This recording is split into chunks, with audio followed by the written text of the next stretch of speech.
Good morning mga kaibigan. Nandito naman tayo muli sa ating karinderya. Magandang umaga sa ating lahat. Medyo makulimlim ang panahon. Ito, nagluto tayo ng biko. Ayan, kagawa mo tayo ng latik. Ayan. Itong nilagay natin puro pure gata. Ito walang halong tubig. Binili natin piga na 1 kilong gata. Tapos yung asukal natin, kalahating baskobado, tsaka kalahating wash. Ayan, pinaghalo ko. Ayan na siya. Ayan, ang tawag nito mga kaibigan, latik. Ayan, maglatik tayo para sa ating biko. Ayan, pakuluan lang natin ng pakuluin hanggang sa lumapot ang kanyang sugar. Yung mag-sticky na siya. Para mas masarap ang ating biko. Mas mabango pa kasi mag-oil na yung kanyang gata pag malapot na masyado yung ating latik.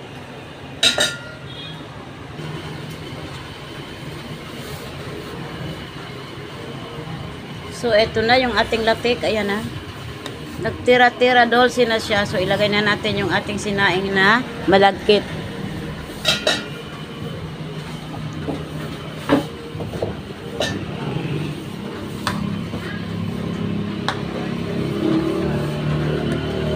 Parang marami yung ating latik. Magbawas tayo dito para pang toppings natin mamaya sa ating malagkit.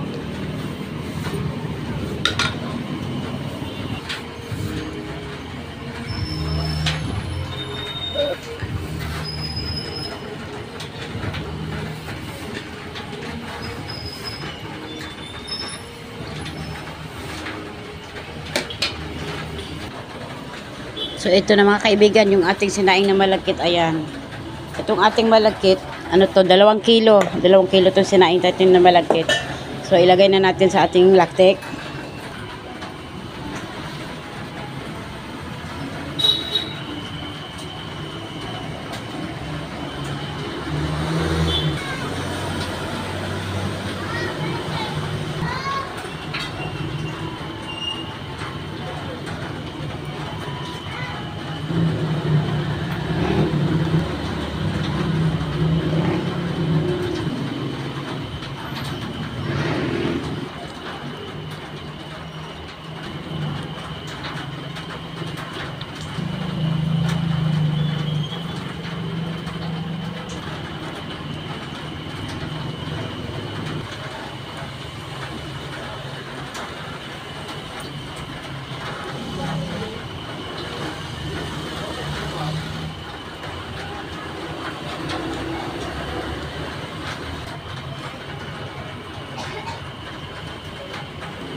So ito na mga kaibigan, naubos na natin, nalagay na natin lahat sa ating latik, yung ating sinaing na malagkit. Ayan na.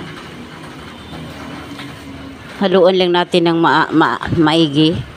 Haluin lang natin ng maayos para magpantay.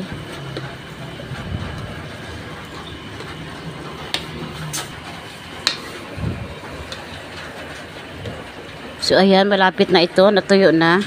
Nahalo na natin ng maayos. Magdagdag tayo dito. Mag-toppings tayo ng latik sa ibabaw ng ating dito sa ibabaw ng ating biko. Ayan, ibuhusan natin. Ito yung latik na tinanggal natin kanina. Sinalay natin dito sa ating lagayan.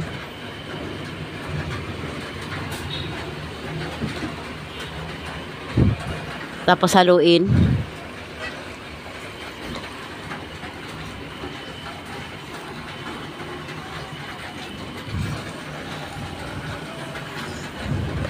Habang hinahalo mo itong ating biko, kailangan mahina lang yung apoy para hindi madaling masunog.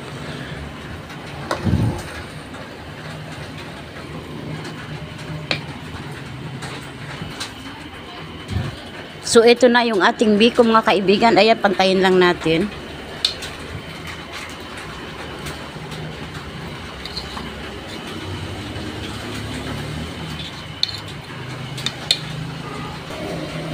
Tapos mag-topping tayo ulit ng kanyang latik.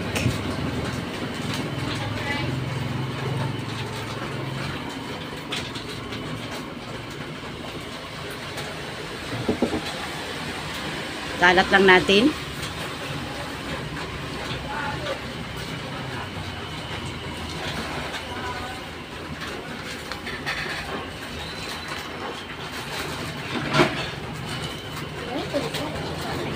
So, ayan, maayos na.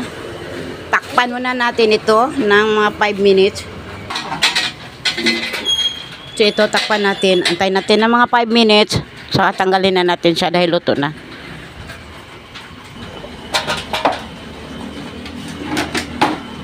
So, ito na mga kaibigan, tanggalin na natin dahil luto na itong ating biko.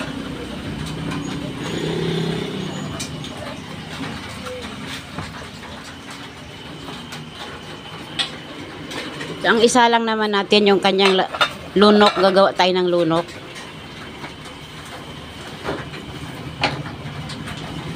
Ewan ko mga kaibigan kung anong tawag sa inyo. Basta sa amin sa probinsya, ang tawag nito ay lunok. Gagawa tayo ng lunok. Nagtanggal ako kanina sa gata. Pinakuluan ko muna bago ako nagtanggal. So, ito na.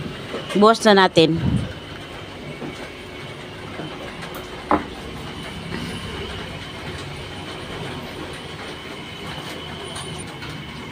Kailangan mahina lang din ang apoy.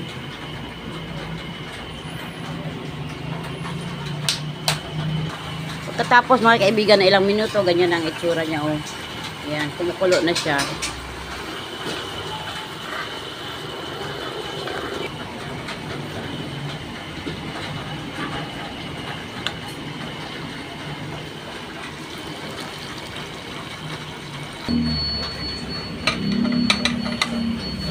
So, ayan. Unti-unti na siyang golden brown.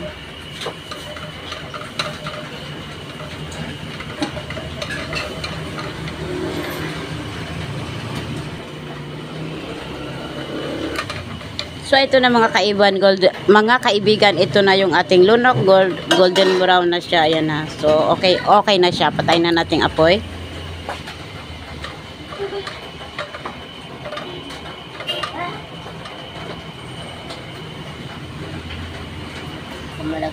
So, ito na mga kaibigan. Ayan, tanggalin natin. Ay, malaglag, sayang. Separate lang natin ito. At itong kanyang oil, toppings din natin ito mamaya sa ating biko. So, ito na yung ating biko. Ayan. Ayan siya. Ito yung ating lunok. Lunok natin yan. Toppings. At dito natin ilalagay ito. Ito yung ating lagayan. Dahil ang biko natin ay pang negosyo, dito natin ilalagay. Maglalagay tayo dito.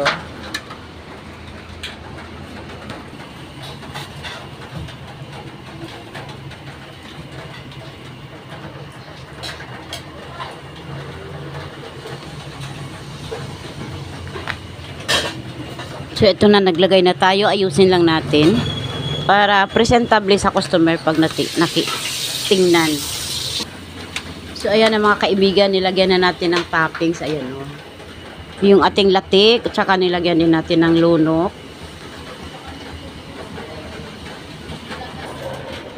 So, ito na mga kaibigan. Ito na mga kaibigan, ayan. Toppings na tayo.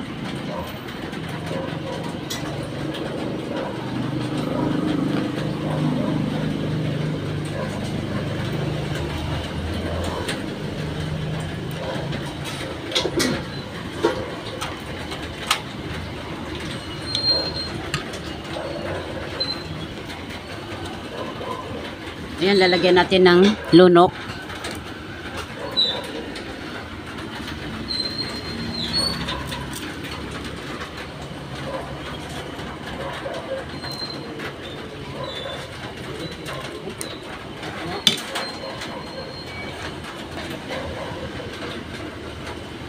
At maglagay tayo ng kanyang oil.